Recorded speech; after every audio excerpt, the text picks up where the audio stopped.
Hello, Yes, sir. I'm audible. Yes, sir. Okay, so what is the problem in this code? You want to understand this code?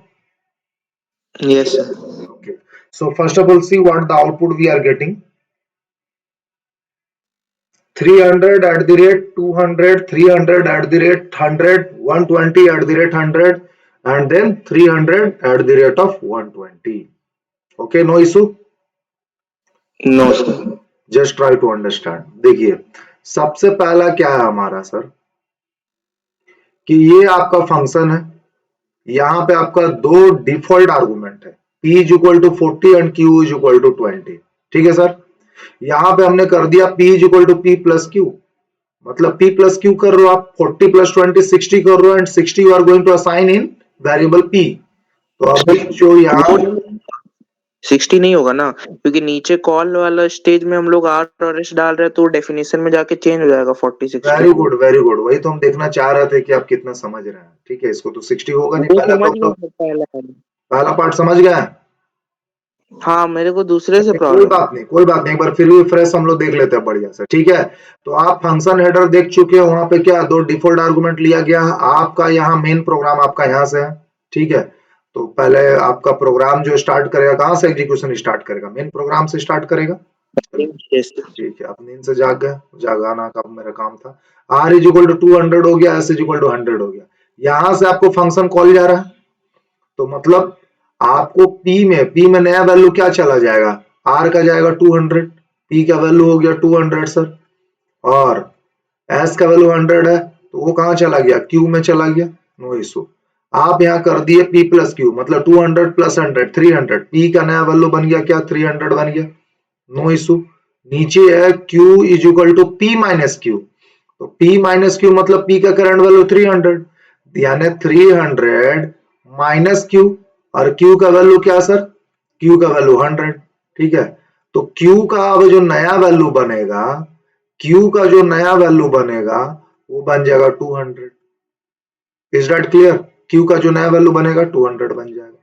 हमने लिख दिया print P at the rate Q. तो P का current value print करो. तो P का current value क्या है सर? P का करंट वैल्यू है 300. तो देखिए 300 प्रिंट हो गया. साथ में एट द रेट प्रिंट कर रहा हूं, कर दो, कोई दिक्कत नहीं है. Q प्रिंट करो, Q का current value that is the 200. तो 200 प्रिंट हो गया सर. अब उसके बाद रिटर्न P. आप कॉलर को रिटर्न P कर रहे हो. P का वैल्यू क्या है? 300. तो आप जो है 300 रिटर्न कर दिए किसको? जहां से कॉलिंग हुआ तो वहां पे आप 300 रिटर्न किए. यानी कि ये पूरा एक्सप्रेशन जो अब रिप्लेस हो जाएगा 300 से. It means the new value for R is 300. अब R का नया वैल्यू क्या हो गया सर? 300. यहाँ पे आपने फिर से लिखा print R at the rate of S. तो R का करंट वैल्यू प्रिंट करो, दैट इज द 300. देखिए 300 प्रिंट हुआ. साथ में एट द रेट हुआ.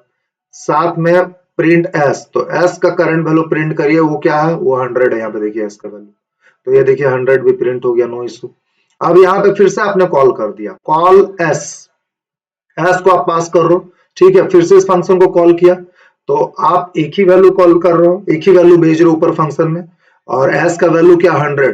तो 100 जाएगा. और सर 100 जाएगा किसके पास? पहला वाला आर्गुमेंट के पास जाएगा. ठीक है, 100 फर्स्ट वाले आर्गुमेंट के पास जाएगा, that is 100 will go to P. यानी P का जो नया वैल्यू बनेगा वो 100 बनेगा. Q का वही वैल्यू 20 ही उठाएगा. ठीक है, फिर से हम लोग वही काम करेंगे. तो मैं इसको जरा रब कर लेता हूं. क्या वही काम करेंगे? P प्लस क्यू करेंगे. तो आप P प्लस क्यू करोगे तो क्या होगा? 100 प्लस 20 क्या हो जाएगा? 120. P का नया वैल्यू 120 बन गया, है ना.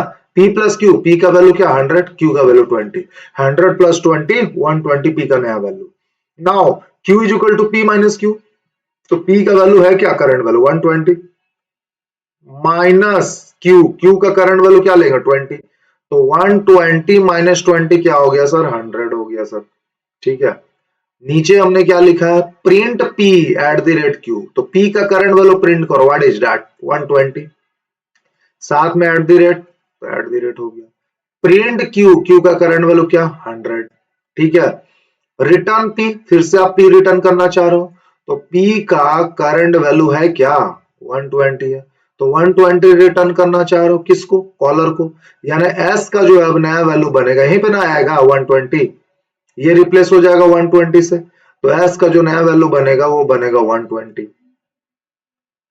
ठीक है, अब यहां कर रहे हो प्रिंट आर, आप आर का करंट वैल्यू प्रिंट कराना चाहते हो। ठीक है, मेरे को बताइए आर का करंट वैल्यू क्या है। यहां पे देखिए आर का करंट वैल्यू 300 है, देखिए उस समय आया था जो ये आर में गया था। ठीक है ना, तो आर का करंट वैल्यू 300 प्रिंट हुआ, साथ में @ प्रिंट हुआ, और प्रिंट एस, एस का करंट वैल्यू 120 प्रिंट हुआ। तो अब बताइए आपको कहां पे तकलीफ है, कहां पे कष्ट है ना, सही तो आउटपुट दे रहा है, बताइए। नहीं सर, समझ गया।